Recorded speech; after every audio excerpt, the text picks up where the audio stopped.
दोस्तों, आज की कहानी है खर्चीली सास। कहानी सुनने से पहले हमारे चैनल को सब्सक्राइब कर दे ताकि मेरा मनोबल बढ़े और आगे भी आप लोग के लिए नई नई कहानियां लेकर आती रहूं। धन्यवाद। कहानी स्टार्ट करते हैं। एक बार की बात है, सीमा नाम की एक महिला थी। उसकी एक सास थी जिसका नाम रमा था, जो कि बहुत खर्चीली थी। सीमा जहां बचत पर जोर देती थी, वहीं उसकी सास कोई बचत नहीं करती और बेफजूल खर्च करती थी।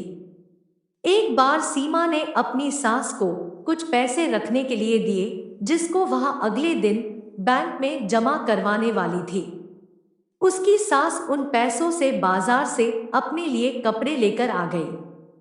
अगले दिन जब सीमा ने अपनी सास से पैसे मांगे तो सास ने बताया वह तो उसने खर्च कर दिए हैं। उसने सीमा को कहा, बचत करने की कोई जरूरत नहीं है, जिंदगी को अच्छे से जीना चाहिए। सीमा अपनी सास को बेफजूल घर की लाइट जलाने से मना करती थी, जो कि उसकी सास को बिल्कुल पसंद नहीं था। वह इन बातों पर अपनी बहू सीमा को डांट देती थी।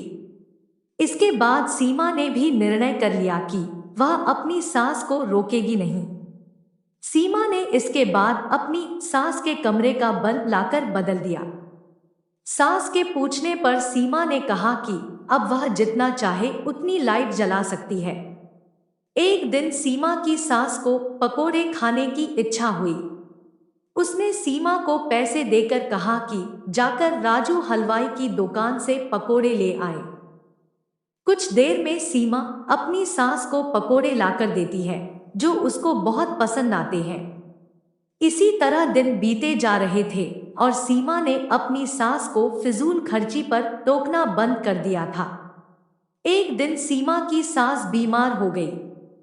उसको जब हॉस्पिटल में भर्ती कराया तो डॉक्टर ने एक बड़ी बीमारी बताकर शहर के हॉस्पिटल में रेफर करने को कहा। जब सीमा के पति ने डॉक्टर से इसका खर्च पूछा तो डॉक्टर ने 2 लाख बताया।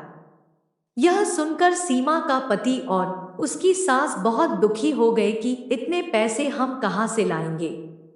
लेकिन सीमा ने डॉक्टर को अपनी सास को शहर के डॉक्टर को रेफर करने को कहा, जिससे उसके पति और सास हैरान हो गए।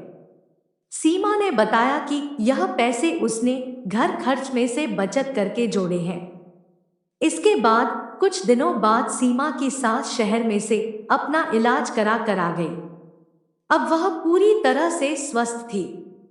उसने आकर सीमा से पूछा कि तूने इतने पैसे कैसे जोड़े? मैं तो तुझे बचत करते समय हमेशा मना करती थी। सीमा ने बताया कि मैंने सारे घर में कम बिजली प्रयोग करने वाले बल्ब लगाए और जब भी आप मुझे बाहर से पकोड़े लाने को कहती थी तो मैं घर पर ही आपको पकोड़े बनाकर खिलाती थी। उसने सीमा की बहुत तारीफ की और खुद भी आगे से पैसे बचाने का निर्णय लिया। इस कहानी से हमें यह सीख मिलती है कि हमें फिजूल खर्ची से बचकर पैसे का सही इस्तेमाल करना चाहिए। दोस्तों, आप लोगों से विनती है कि हमारे चैनल को सब्सक्राइब कर दें ताकि मेरा मनोबल बढ़े और नई नई कहानियां लेकर आती रहूं। फिर मिलते हैं किसी अगली कहानी में।